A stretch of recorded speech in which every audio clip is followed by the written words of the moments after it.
오늘 시간 함께 보실 말씀은 요한복음 8장 10절로부터 12절까지 말씀입니다. 요한복음 8장 10절에서 12절 말씀, 우리 다 같이 함께 한 목소리로 합독하시겠습니다.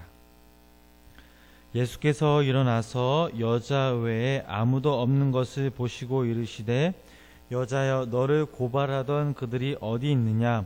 너를 정죄한 자가 없느냐? 대답하되, 주여, 없나이다. 예수께서 이르시되, 나도 너를 정죄하지 아니하노니 가서 다시는 죄를 범하지 말라 하시니라. 예수께서 또 말씀하여 이르시되, 나는 세상의 빛이니 나를 따르는 자는 어둠에 다니지 아니하고 생명의 빛을 얻으리라. 아멘. 오늘도 이 시간 우리가 하나님의 은혜 가운데 거하시길 주님의 이름으로 간절히 축원합니다.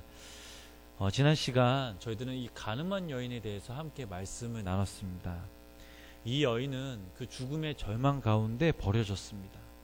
수많은 사람들 가운데 둘러싸여 죽음의 공포와 수치심을 당했습니다.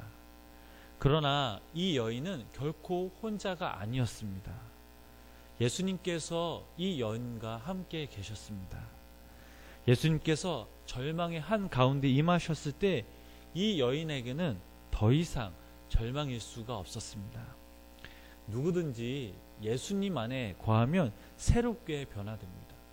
고린도후서 5장 17절 말씀을 보면 여러분들이 너무나도 잘 아시는 말씀이 있습니다. 그런즉 누구든지 그리스도 안에 있으면 새로운 피조물이라, 이전 것은 지나갔으니 보라 새 것이 되었도다 라는 말씀처럼 이 새롭게 거듭난 것입니다.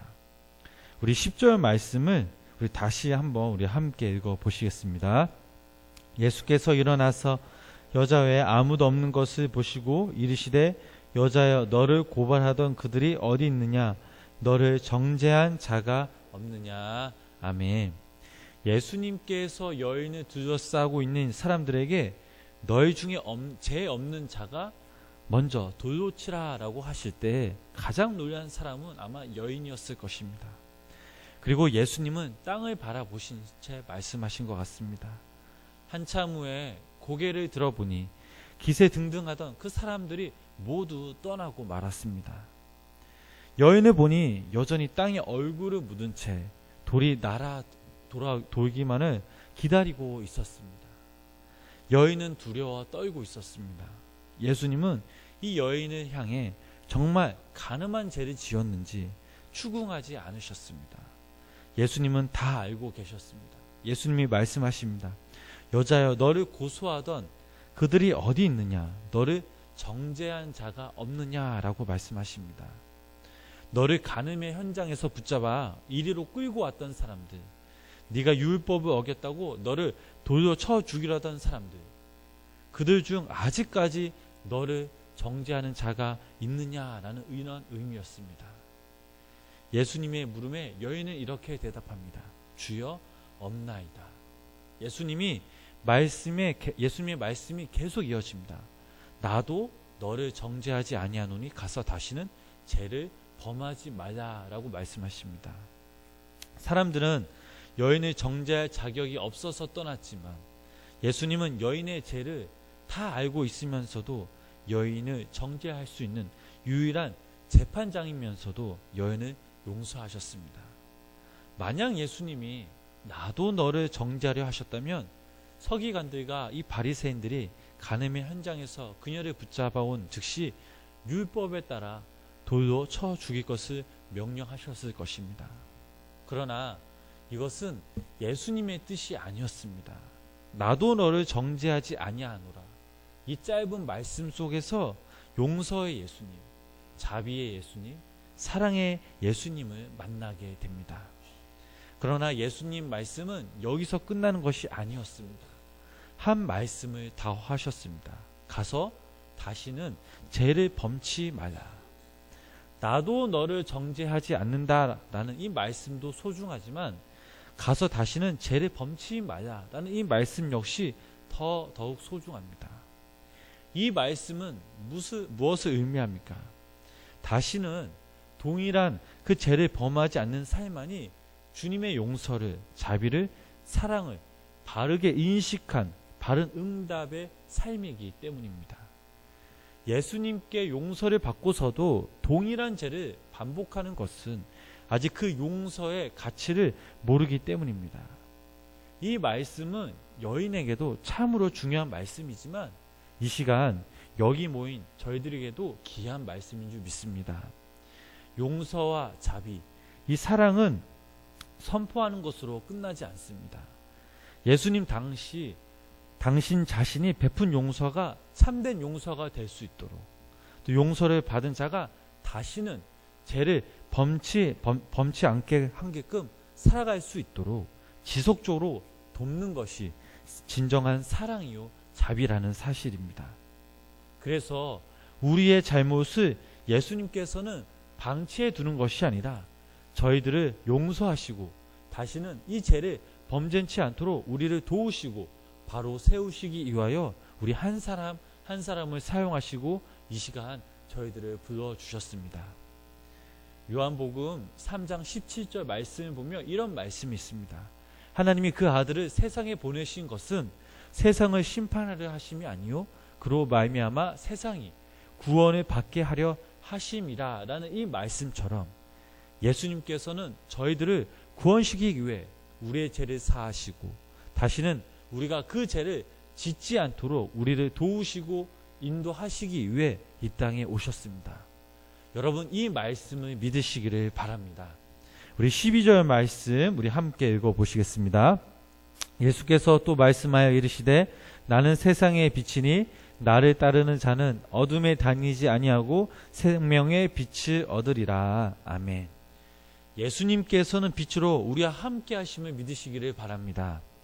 세상 어둠 속에서 이 생명의 빛으로 진리의 빛으로 저희들을 인도하고 계십니다. 그러므로 우리가 예수님과 함께하는 그 이상 저희들은 죄의 어둠 속에서 헤매일 필요가 없습니다.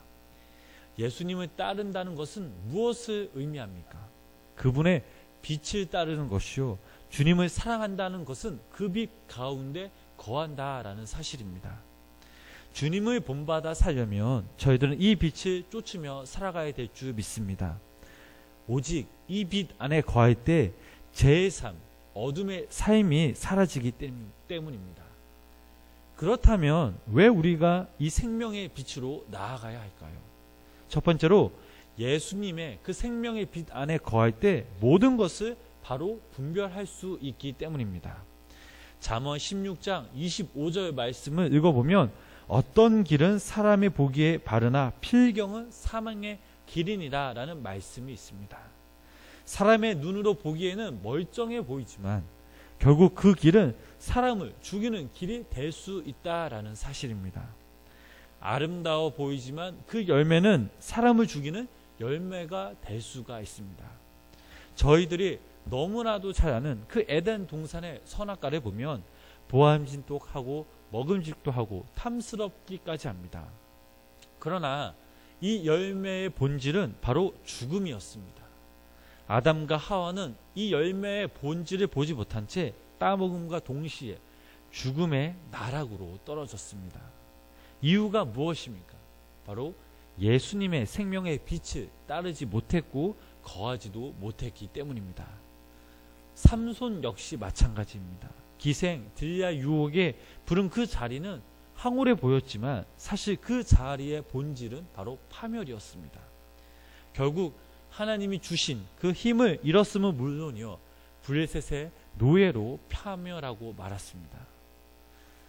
삼손 역시 마찬가지입니다. 바로 빛을 따르지 않았기 때문에 파멸하고 말았던 것입니다. 그러므로 중요한 사실은 오직 빛 속 안에서만 우리가 거할 때에 모든 것을 분별할 수가 있습니다. 오늘 예수님께서는 가늠한 여인에게 이렇게 말씀하셨습니다. 가서 다시는 죄를 범죄치 말라.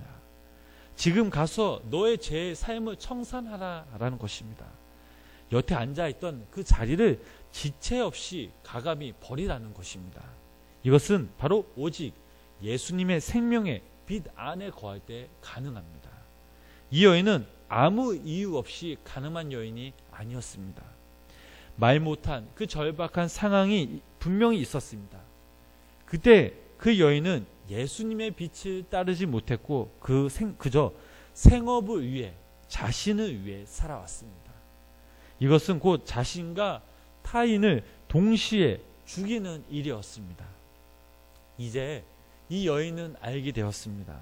예수님 빛 안에 거할 때 내가 바르게 분별할 수 있고 잘못된 삶을 가감히 청산할 수 있다는 그 사실을, 그리고 다시는 죄를 범치 않을 것임을 알았습니다. 사랑하는 성도님 여러분, 우리 가운데 죄를 정리하지 못했다면 이 시간 우리가 하나님께 내려놓읍시다. 하나님은 언제든지 우리를 구원하시려고, 우리의 죄를 용서하시려고 준비하시는 분이십니다. 우리가 돌아서면 하나님도 우리를 향해 다시 얼굴을 돌리실 것입니다. 그래서 은혜의 빛을 쏟아 주실 것입니다. 우리는 지나온 삶이 어떠하든지 무조건 우리를 용서해 주시는 그 하나님의 음성을 들어야 될 줄 믿습니다. 나도 너를 정죄하지 아니하노니 라는 주님의 음성을 들으시기를 바랍니다. 기도가 호흡이고 말씀이 양식이라면 용서는 우리의 몸과 피와 같습니다. 우리는 이기적인 사람이라는 것을 잘 압니다. 하나님은 그런 우리를 사랑하시고 또 오늘 이 시간 교회로 모이게 하셨습니다. 나밖에 모르는 우리에게 하나님을 사랑하라고, 내 앞에, 내 옆에 있는 성도님들을 사랑하라고, 또 우리 마음 가운데 용서할 사람이 있다면 용서하라고 지금 이 시간 말씀하고 계십니다. 우리가 할 수 있는 건 용서와 사랑 그리고 인내뿐입니다. 또한 세상의 빛이신 우리가 예수님을 따라야 될 줄 믿습니다. 말씀 안에 빛 가운데 거할 때 우리가 다시 한번 진정 거듭나며 다시 주님 품 안에 거하게 될 것임을 믿으시기를 바랍니다. 바라옵기는 여기 모인 우리 성도님들과 제가 습관적인 그 죄에 벗어나며 빛이신 생명이신 예수님을 쫓는 주님의 귀한 백성들이 되시길 주님의 이름으로 간절히 축원합니다. 기도하시겠습니다. 빛이요 생명이신 주님을 찬양합니다. 이 시간 당신의 빛으로 채워 주시옵소서. 예수님의 빛으로 인해 우리가 살아가면서 분별력을 갖게 하시며 주님과의 바른 관계를 통해 더욱더 주님께 쓰임받는 주님의 귀한 자녀들 되게 하여 주시옵소서. 지금 내가 갖고 가고 있는 자리가 올바른지 판단하며 또 습관적인 죄를 짓고 살아간다면 당신의 빛으로 거울 삼아 우리가 다시 한번 거듭나며 그 빛으로 인해 우리가 그 죄들을 벗어 던지게 하여 주시옵소서. 오늘도 주님만 의지하며 나아갑니다. 나와 함께 하실 주님을 기대하며 오늘 하루도 승리케 하실 하나님을 찬양하며 예수님의 이름으로 간절히 기도드렸습니다. 아멘. 우리 찬송